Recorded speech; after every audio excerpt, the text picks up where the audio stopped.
Não sou padre nem pastor, só estudando aqui a Bíblia com inteligência artificial para te dar uma visão sempre imparcial. E aí, tudo bem?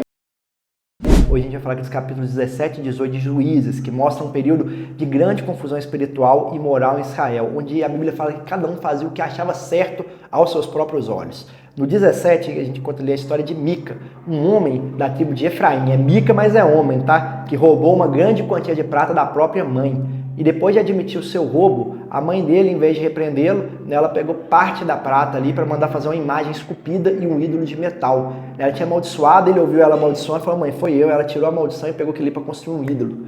Então, ela constrói um santuário em sua casa, estabelece um de seus filhos como sacerdote, algo que já ia contra a lei de Deus, já que os sacerdotes deveriam ser da tribo de Levi.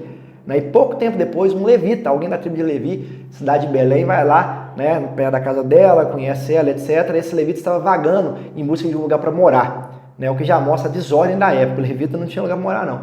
E aí Mica o contrata para ele ser o sacerdote da sua casa, acreditando que com isso Deus o abençoaria. Isso revela a forma distorcida com que as pessoas estavam lidando com a fé naquele momento, misturando práticas pagãs com a adoração do Deus verdadeiro.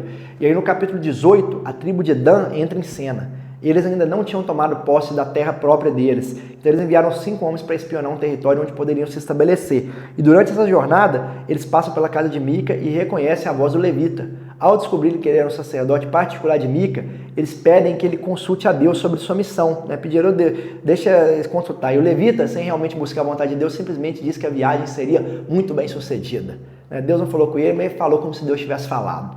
E aí os espias seguiram viagem, encontraram uma cidade chamada Laís, onde o povo vivia em paz, sem exército, sem nenhuma aliança militar. E ao retornarem para Dan, eles convenceram o rei da tribo de que essa terra seria fácil de conquistar. E antes de invadirem Laís, a cidade, os danitas voltaram à casa de Mica, roubaram os ídolos dela, os utensílios religiosos, e quando Mica tentou impedir, eles o ameaçaram de morte e ele acabou desistindo. O levita, vendo aquela oportunidade ali, com uma oportunidade melhor, deixar de ser ali um funcionário de uma casa só e ser de um povo, ele se junta à tribo de Dan, tornando-se sacerdote daquele povo todo. A tribo então ataca essa cidade de Laís e mata seus habitantes, tomando o local para si. E lá estabelecem a adoração aos ídolos que roubaram de Mica, mostrando como o povo de Israel estava cada vez mais distante do verdadeiro Deus. Roubaram os ídolos lá e foram adorar eles.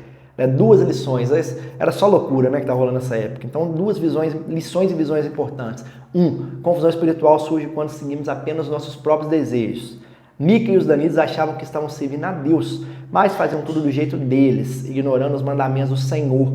Isso nos ensina que a verdadeira fé não é baseada naquilo que a gente acha que é certo, mas naquilo que Deus revela, naquilo que está na palavra de Deus.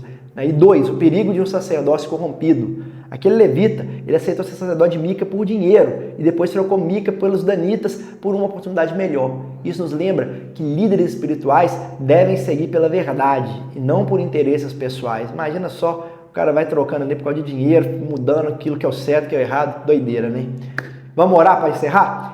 Senhor, ajuda a gente a não seguir apenas o que a gente acha certo, mas sim a Tua palavra. Livra-nos, Senhor, da gente interpretar errado. Livra-nos, Pai, da gente agir pelo nosso próprio coração. Que nós possamos sempre ter o Senhor em primeiro lugar nas nossas vidas, Pai. Queremos Te servir. Ensina-nos, Pai, a Te servir, a ser como convém, Pai. A ser como aquilo que o Senhor tem para nós, Pai. Ensina-nos em nome do Senhor Jesus. Nós Te agradecemos, Pai, hoje, porque o Senhor é bom. Que todos aqui possam ter um dia abençoado, em nome de Jesus. Amém? Fique à vontade para compartilhar. Comentar e compartilhar. Deus abençoe.